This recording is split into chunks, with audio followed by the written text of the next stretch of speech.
जहां पूरी दुनिया की नजर नेपाल में चल रहे प्रोटेस्ट पर टिकी हुई थी, वहां की कम्युनिस्ट सरकार को सड़कों पर दौड़ा दौड़ा कर भगाया जा रहा था। ठीक उसी वक्त मिडिल ईस्ट में एक ऐसा धमाका हुआ जिसकी किसी ने उम्मीद तक नहीं की थी। इजराइल ने अपने देश से करीब 2000 किलोमीटर दूर जाकर कतर में घुस के हमास के ठिकानों पर स्ट्राइक कर दी।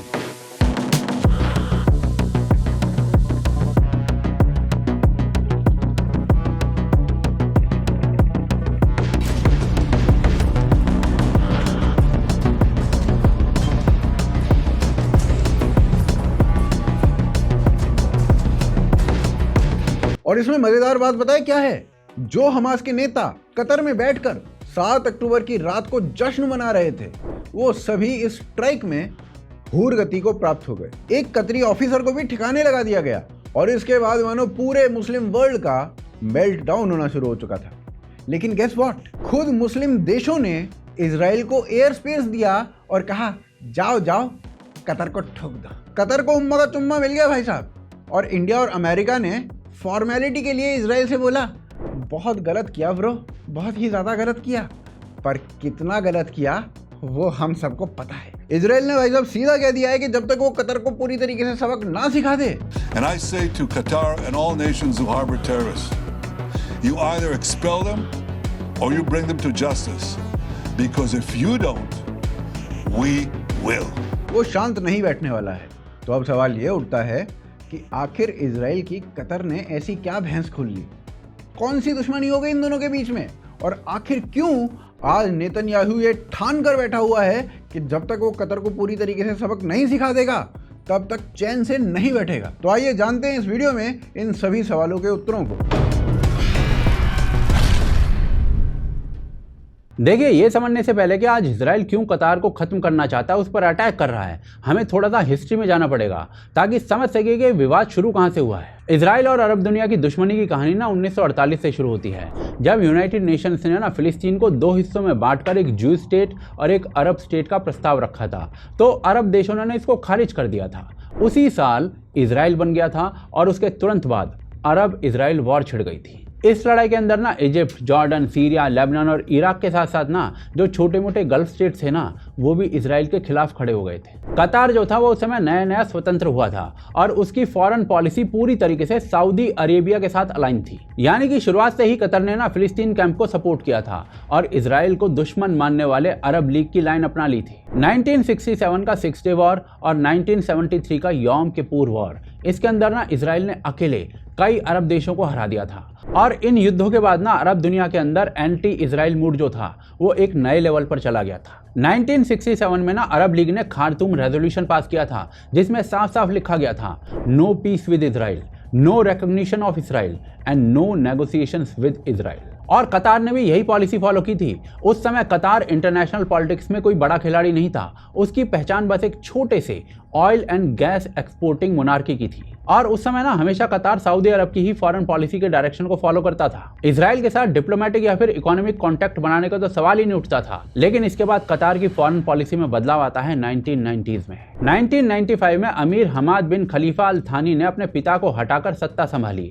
हमाद ने ठान लिया था कि अब कतार जो है वो सिर्फ सऊदी को फॉलो नहीं करेगा बल्कि अपनी इंडिपेंडेंट पहचान बनाएगा। पर यहाँ पर ना एक दिक्कत थी, कतर के पास ना तेल के कारण अंधा पैसा तो आ गया था, लेकिन अभी भी उसके पास इन्फ्लुएंस नहीं आया था जो सऊदी के पास था। और इसी कारण से ना कतर ने डबल कैरेक्टर फॉरेन पॉलिसी को अपनाया। यानी हमाद ने एक तरफ कतर को ग्लोबल प्लेयर बनाने के लिए अमेरिका से स्ट्रैटेजिक पार्टनरशिप्स की। 1996 से 2000 के बीच में उन्होंने कतर के अंदर अल उदेद एयरबेस बनवाया, जो कि गल्फ का सबसे बड़ा यूएस मिलिट्री बेस बना।